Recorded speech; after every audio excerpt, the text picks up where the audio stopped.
j'ai le grand plaisir de présenter ce soir cette conférence sur la musique contemporaine du XXe siècle qui ouvre d'une certaine manière les fêtes du 60e anniversaire de notre maison. Donc je suis ravie, vraiment ravie, que nos résidents se soient mis d'accord pour pouvoir faire cette série de conférences. Et je remercie Judith spécialement parce que, bon, on en a parlé il y a, je crois, 2 semaines, et puis, vite fait, ils se sont organisés pour pouvoir présenter cette série de conférences. Alors, merci beaucoup à Julie et à ses collègues qui sont venus aujourd'hui nous parler de musique. Et je donne la parole à Adrienne. Alors, je vous présente les 5 intervenants. Désolé pour mon niveau de français.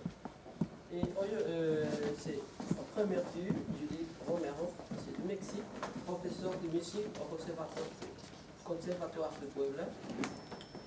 Elle a fait un master recherche en musicologie à Paris 4, Sorbonne.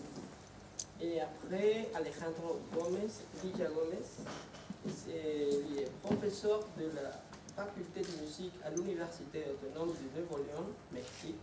Actuellement, il est doctorant en composition à Paris 8. C'est ça, Mimi? Et finalement, Sina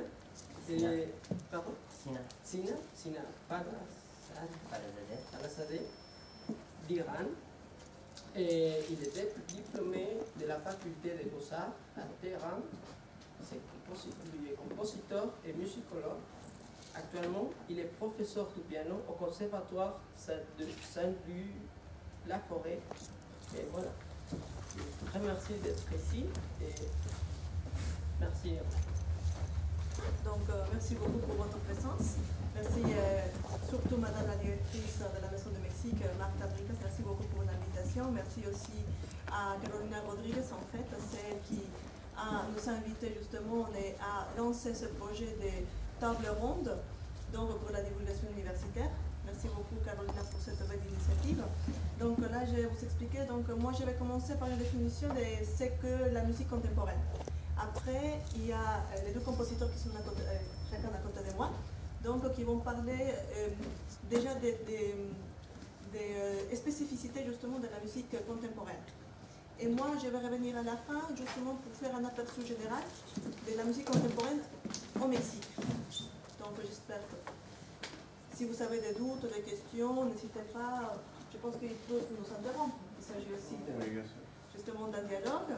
Ou si vous voulez garder les questions à la fin, on sera ravis de vous répondre, on va essayer de répondre à vos questions. Bon, je commence.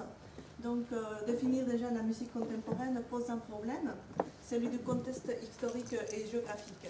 Le terme comprend une multitude de musiques qui se sont développées au cours du XXe siècle. Nous pouvons distinguer par rapport à la musique occidentale dite savante, c'est-à-dire la musique créée en Europe, notamment en France, en Allemagne, en Italie. Ce sont les axes les plus importants de la musique contemporaine. Donc là, cette définition, c'est plutôt une définition occidentale européenne. Donc là, les 2 grandes périodes musicales sont: la première est caractérisée par le bouleversement du système dit tonal et ses conséquences en Europe. La notion de modernisme aussi rentre dans le domaine musical. Le modernisme musical est un terme pour nommer la tradition de la composition pendant le XXe siècle.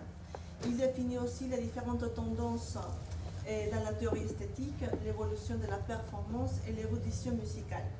Dans ces courants, le premier compositeur à être considéré comme moderniste, c'est Busoni, Schoenberg et Stravinsky. Donc, il appartient justement à ces mouvements modernes du XXe siècle.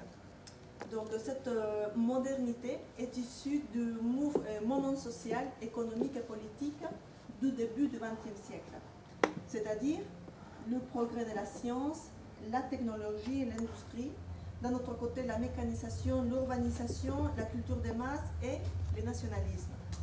Ce début du XXe siècle représente le bouleversement de tous les systèmes vers une nouvelle vision du monde. Et dans la musique, ça sera le cas aussi. Donc le romantisme s'étouffe et la notion de progrès s'impose aussi dans la musique, ce qui avant n'existait pas. Donc la tendance dans les arts est la naissance d'une pluralité de voix. L'impressionnisme, l'expressionnisme, le futurisme, le dadaïsme. La deuxième période est marquée, c'est après 1945, évidemment après la Deuxième Guerre mondiale. Donc c'est la réhabilitation, c'est-à-dire c'est justement récupérer tout ce qui s'est passé pendant la première partie. Donc c'est une réhabilitation des langages musicaux, c'est-à-dire le retour à la tonalité, qui sera dans le cas du néoclassicisme. Et donc l'épuisement du sérialisme, l'arrivée des nouvelles technologies, ça c'est très important, et l'acceptation de nouvelles grammaires émergentes. Dans ce sens, il y a Sina justement qui va parler de l'écriture, par exemple. Là aussi, c'est un grand bouleversement dans la musique contemporaine. Ces changements musicaux ont été possibles grâce au progrès de l'économie, la technologie et dans le domaine social aussi. Donc, la rupture progressive ou brutale avec le langage musical commun de la culture européenne pousse surtout dans la création, c'est-à-dire les compositeurs, à chercher de nouveaux schémas à travers l'exploration et l'expérimentation sonore. Ça, c'est très important dans le XXe siècle. Ils vont au-delà des instruments musicaux pour dépasser ce stade et essayent de conquérir d'autres domaines. Cette phase d'expérimentation engendre une esthétique de l'originalité chez les compositeurs. Ça aussi, c'est un autre élément, l'originalité, parce qu'il y a la notion de progrès. Donc, il y a les deux qui se relient. Donc, l'esthétique de l'originalité est devenue un critère dans la création savante européenne. Donc, Pierre-Michel Monger, un musicologue, écrit que la concurrence entre les artistes et les rapports entre les générations de créateurs s'exprime par des ruptures successives avec le passé. L'impératif de faire progresser, entre guillemets, il écrit, le langage musical devient un critère essentiel. L'impératif d'originalité devient la norme dans les compositeurs. C'est le facteur d'accélération du mouvement, d'autonomisation de la création savante. Ça, c'est à grand trait, donc, ce que ça veut dire, tous ces termes musique contemporaine. Donc là, je vous passe la parole aux compositeurs, parce que ce sont les créateurs. Donc, allez-y.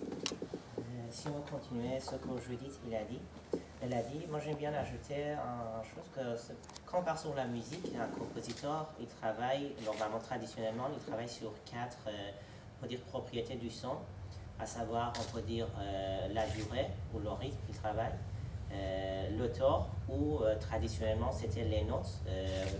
Pendant la musique contemporaine, on part plus sur la note, on part sur le son, mais on peut dire la note.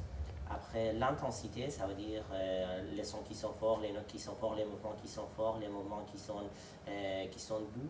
Et après, on peut parler sur, bien sûr, le timbre. Et quand on regarde la musique du passé, nous avons une hiérarchie. Par exemple, quand on part sur la musique baroque, on voit bien que le travail, c'était plutôt le travail sur l'auteur et le rythme. Donc, c'est pour ça que Bach, il pouvait simplement faire une transcription des concertos violon de, par exemple, Vivaldi pour clavecin. Et la musique, ça ne changeait pas parce que le travail, c'était travail sur texture polyphonique ou texture harmonique de musique. Et question le timbre, on ne posait pas à l'époque. Mais petit à petit, c'était pendant le 19e siècle que l'orchestre développe, le statut social de compositeur, ça change. On a interprète, on a compositeur, les musiciens ils deviennent indépendants. Et petit à petit, en raison du développement d'orchestre, aussi développement des instruments et techniques d'interprétation, petit à petit, on trouve qu'on peut travailler sur la notion du timbre. C'est par exemple en 1843 que Berlioz il écrit traité d'instrumentation et orchestration. Et ça montre qu'à cette époque, on avait besoin d'un traité d'orchestration. Socialement pour les musiciens et musicalement aussi. On avait besoin vraiment rationaliser l'orchestre. Donc il écrit dans ce traité, Berlioz il dit une phrase très intéressante qui dit que tous les corps sonores qui vibrent, c'est un instrument de musique. Déjà, il ne part pas sur un instrument de musique traditionnel comme violon, comme piano qu'on connaît, il part sur le corps sonore. Et c'est pour la première fois qu'on entend l'expression de corps sonore qui, dans la deuxième moitié du XXe siècle, ça devient très important. Donc, petit à petit, ce travail, on voit bien que si on pouvait parler sur la durée, le temps, l'intensité et le temps dans une façon hiérarchique, petit à petit, ils deviennent égaux.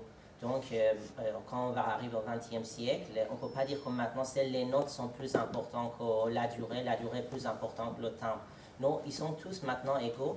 Et on peut parler sur les notes comme on peut parler sur le temps.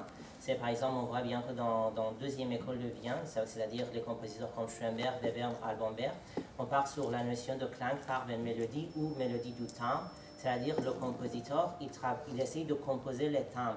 Et après, on voit bien que leurs élèves, par exemple, comme Luigi Nono, qui développent cette idée, et après on arrive à un compositeur comme par exemple Edmund Lachenmann, qui dans son travail, on est dans une façon de chercher, on va jusqu'au bout de ce qu'on peut faire avec un instrument, pas pour créer les mélodies, mais pour créer des nouveaux sons, des nouveaux temps d'un instrument. L'autre part, on voit bien que par exemple, en Italie, au début du XXe siècle, il y a des mouvements futuristes qui commencent à penser sur la réception du son. Qui commencent à penser, à réfléchir qu'aujourd'hui dans la société, à l'époque, société moderne de leurs époques, on n'entendait pas les mêmes sons qu'on entendait à l'époque de Beethoven. C'était en société industrielle, on entendait les usines, on entendait les voitures, des locomotives, c'était au début des technologies industrielles, les transports qui sont entrés, qui ont changé, donc on était dans un autre univers sonore. Donc c'est pour ça que par exemple Luigi Russolo, en 1913, dans le manifeste de bruit, il commence à parler sur qu'aujourd'hui, on ne parle pas sur la note, on parle sur le son dans la musique. Et il essaie de catégoriser différents sons qu'on entend. Et il commence à inventer des machines pour faire bruit. Et à l'époque, on disait bruit, aujourd'hui on dit le son, mais à l'époque on disait bruit. Et il commence à parler qu'on peut utiliser les bruits dans la musique. Si vous voulez, par exemple, pour exemple, on peut écouter la plage numéro 29. Le problème des futuristes, c'était qu'ils n'étaient pas musiciens.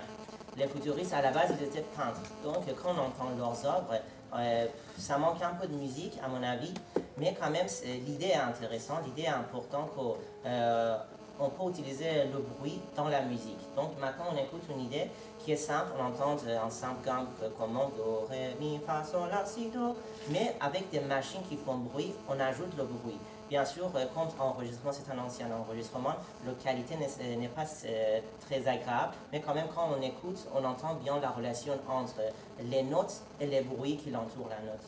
C'est lequel? Le 29. 29. Dernière. Russolo.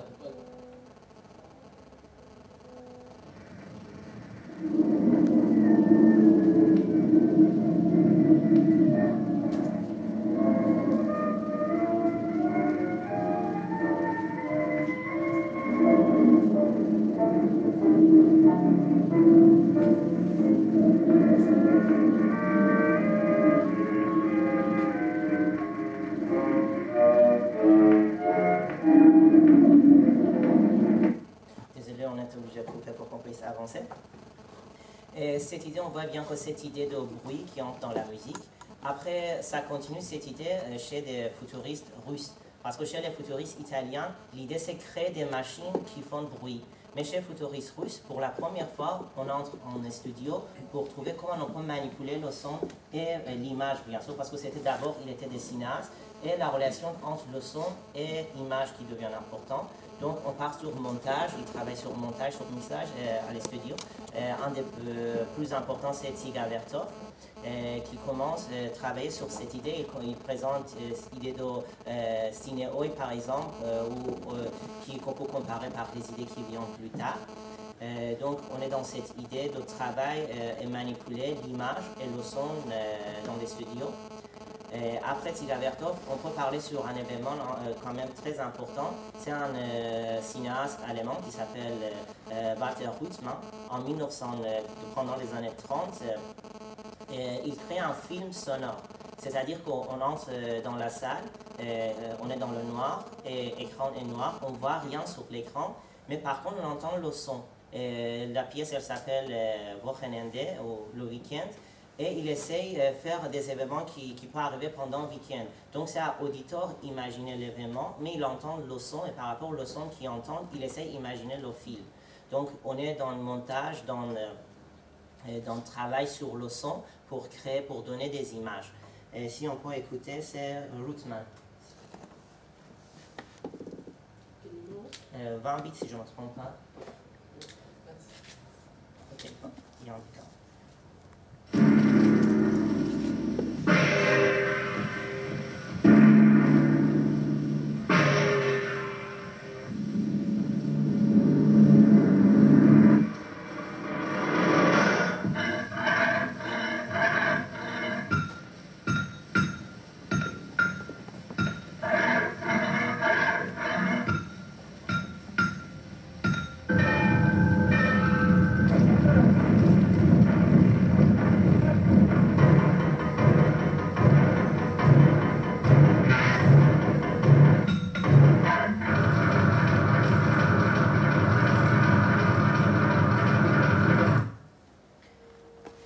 Après, un autre événement qu'on peut entendre, c'est l'utilisation, par exemple, c'est Respighi, Ottorino Respighi. Il crée un poème symphonique qui s'appelle Pini di Roma. Et dans le troisième mouvement, il utilise le son d'un rossignol. Il enregistre le son d'un rossignol et il le présente avec l'orchestre. Donc, on entend un rossignol enregistré avec l'orchestre. Et plus tard, c'est la technique d'enregistrement, il avance, la technique des studios, il avance. Et finalement, c'était en 1944. Un compositeur égyptien, Helim Eldab, il compose une pièce enregistrée sur le support. Il enregistre les chants égyptiens et il manipule, il superpose les chants, il ajoute la réverbération, il présente comme une œuvre. On ne peut pas considérer vraiment comme la première œuvre de la musique électroacoustique, mais on peut parler sur la première pièce complètement enregistrée parce que finalement, il n'arrive pas à théoriser son travail. Il présente une œuvre et il passe, il ne reste pas sur cette idée pour développer. Mais 4 ans plus tard, c'est Pierre Schaeffer, musicien et technicien français, qui avait une expérience, qui met un son en boucle, ça veut dire un son qui se répète, qui se répète. Et, il pense qu'avec les techniques des studios, avec les techniques d'enregistrement, on peut inventer une nouvelle musique. Donc, il part sur la musique concrète et il commence à théoriser son travail. Donc, il travaille pendant l'année 88. Il compose la première pièce de la musique concrète qui s'appelle 5 études de bruit, qui est le travail de studio. Il essaie de théoriser son travail. Pendant les années 60, il publie ses idées dans un livre qui s'appelle Le traité des objets musicaux. Donc, il commence à parler sur la morphologie du son, comment on peut travailler sur le son, comment on peut entendre le son et les caractéristiques du son. Maintenant, j'aime bien parler un peu sur les techniques des studios qu'on travaille, qui est issu du travail de Schaeffer. Parce qu'on part sur différentes techniques des studios. En 1948, c'était en France, qu'on part sur la musique concrète, parce qu'on travaille directement sur le son, donc c'est une musique concrète. Et pendant les années 50, c'était en Cologne, en Allemagne, qu'au Stockhausen, dans les studios, avec Aymar, il commence l'histoire de la musique, on peut dire électronique, que le son, il avait, avec générateur, on crée les sons d'origine électronique. Mais dans le travail de Schaeffer, tout début, on travaillait sur les sons enregistrés, mais après l'histoire, bien sûr, les dos, on continue les dos, on part sur la musique électroacoustique, c'est-à-dire on utilise les dos. Mais dans la tradition, j'essaie de rester un peu dans la tradition schaefferienne, il y a différentes façons pour traitement le son. Donc, première, c'est tout d'abord le plus important, c'est la prise du son. Comment on va enregistrer le son, qui est très important, parce que par exemple, Schaeffer, il part sur l'objet sonore, c'est-à-dire comment on enregistre un son très près qui perd sa relation avec.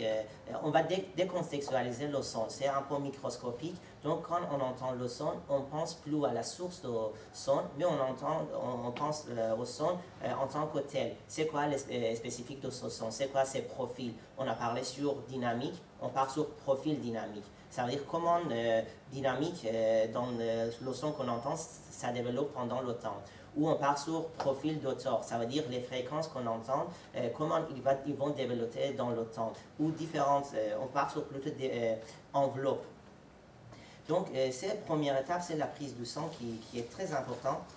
Après, parallèlement, on a parlé sur le synthèse sonore, c'est-à-dire la façon qu'on peut créer les sons synthétiques avec les générateurs, avec nouvelles technologies.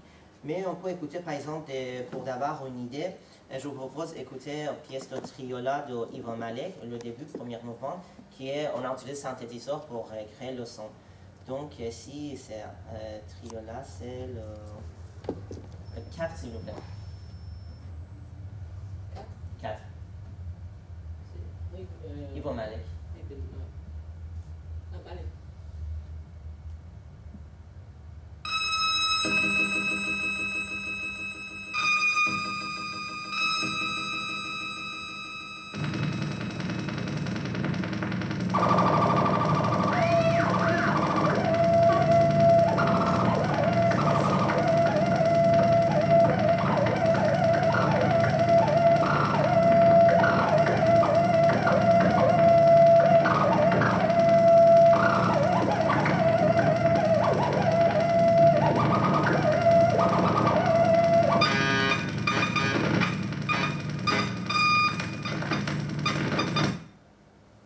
Et on voit bien que c'est Ivo Malek, qui est un compositeur qui vient en France pour continuer sa composition, qui trouve sa carrière ici en France, qui passe par l'enseignement de Pierre Schaeffer, et qu'on voit bien qu'il utilise le synthétiseur dans une façon très originale dans ses œuvres. Mais j'essaie de présenter, peut-être comme on n'a pas beaucoup de temps, j'essaie de présenter, si vous avez des questions, après on peut écouter les extraits. Après, par exemple, dans les techniques qu'on utilise, moi je présente comme technique d'écriture, pas technique de composition. Pourquoi écriture? Parce que c'est la façon qu'on enregistre le son sur un support. Et si on part sur l'écriture comme la façon qu'on enregistre notre pensée sur un support papier, l'écriture électroacoustique, c'est-à-dire la façon qu'on enregistre notre pensée sur un support audio. Donc, à ce point-là, on peut parler sur l'écriture, la musique électroacoustique. Donc, ce que moi je ne présente pas comme technique, parce que ce n'est pas technique, c'est une façon de composer, c'est une façon d'interpréter le son, et c'est une façon d'enregistrer la pensée dans la musique concrète. Donc, on n'est pas dans une simple production de son, on est en train d'interpréter notre son et enregistrer notre pensée par une écriture. Après, on peut parler sur le montage. Un compositeur montage, c'est-à-dire que nous avons deux sons. Comment on met les sons? On va coller les sons. Donc, on peut utiliser différentes façons. Si on a un son, nous avons un attaque, nous avons corps et nous avons le shoot. Par exemple, on peut prendre deux sons, on enlève les attaques, on déplace les attaques. On met attaque d'un sur le corps de l'autre son. Donc, on peut créer des différents sons, des sons composites, on peut créer. On peut avoir plusieurs micro-montages pour créer un grand objet qui est composite par plusieurs petits objets qu'on peut entendre. Après, technique suivante qu'on peut écouter, c'est le mixage. Si pour montage, on a deux sons qui sont collés, pour mixage, on va superposer les sons. C'est une partie très importante dans la composition. On peut en général parler sur deux sortes de mixage. Donc, on peut parler sur mixage synchrone, qu'on met les sons et on va régler les sons. On peut parler sur fondu enchaîné, une expression qu'on a empruntée du cinéma, comment un son finit et comment on va commencer le deuxième son. C'est la façon qu'on va présenter les sons, qu'on peut parler sur mixage synchrone. Après, une autre technique d'écriture, c'est la boucle, qui est une des techniques principales de la musique électroacoustique, parce que c'était une des origines qu'on a inventé la musique, c'était passé par boucle. Donc, c'est-à-dire un son qu'on met en boucle. Moi, j'aime bien écouter une pièce de Denis Dufour, mon professeur de composition. Donc, il utilise cette technique. Si c'est possible, on entend, parce que c'est un exemple très clair qu'on entend comment on peut répéter un son pour créer une nouvelle idée. Si c'est possible, on écoute par exemple le 12 vocalise.